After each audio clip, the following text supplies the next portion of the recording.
Hi, మీ అమ్మాజీ వంటలక్క. చూడండి, మా కాకినాడ కిచెన్లో ఈరోజు మేము కొబ్బరికాయ శనగపప్పు కర్రీ చేసుకుంటున్నామండి. చూడండి, శనగపప్పు ఉడుకుతుంది. చూడండి.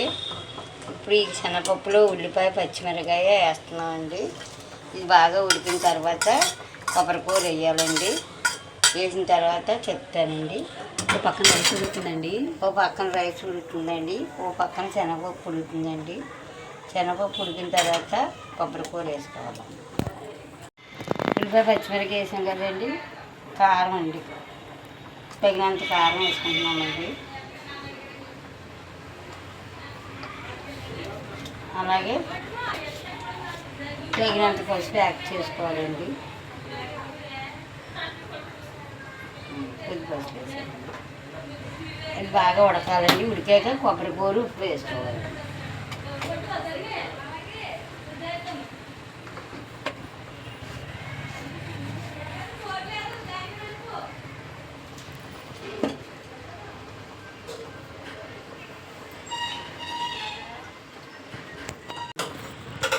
ఏంటంటే చూస్తున్నాను చూడండి, కొబ్బరికాయ శనగపప్పు కర్రీ అండి.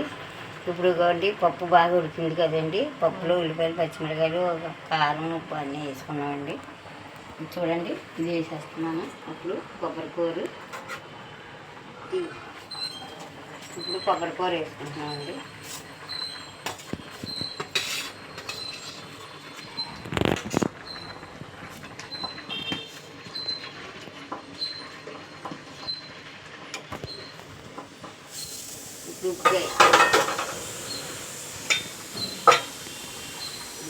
కొబ్బరికూర వేసాం కదండి.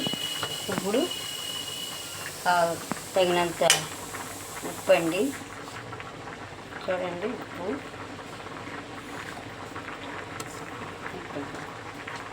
మళ్ళీ ఉడికిన తర్వాత తాలింపు పెట్టి ముందు చూపిస్తాను అండి. అవింది కదా.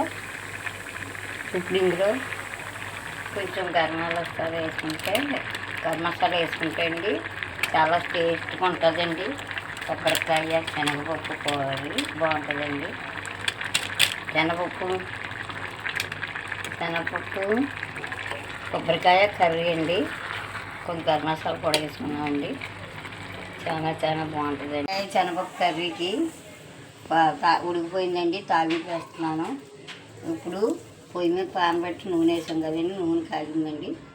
ఎల్లుల్లిపాయలు వేస్తున్నాను. చూడండి, ఎల్లుల్లిపాయలు, ఆవాలు, జీలకర్ర, ఎండుమిరపకాయ, కరివేపాకు.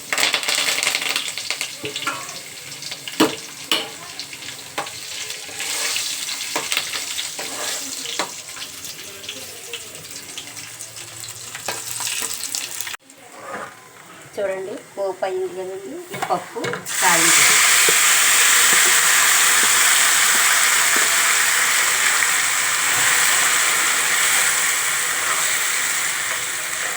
ఇదండి. తాలింపు అయిపోయిందండి. కొబ్బరికాయ శనగపప్పు కర్రీ. చూడండి, మీరు నచ్చిన వాళ్ళు ఎవరైనా ఉంటే మాకు లైక్ చేసి షేర్ చేసి పక్కన బెల్ ఐటమ్స్ కొట్టండి. మా ఛానల్ని సబ్స్క్రైబ్ చేయండి.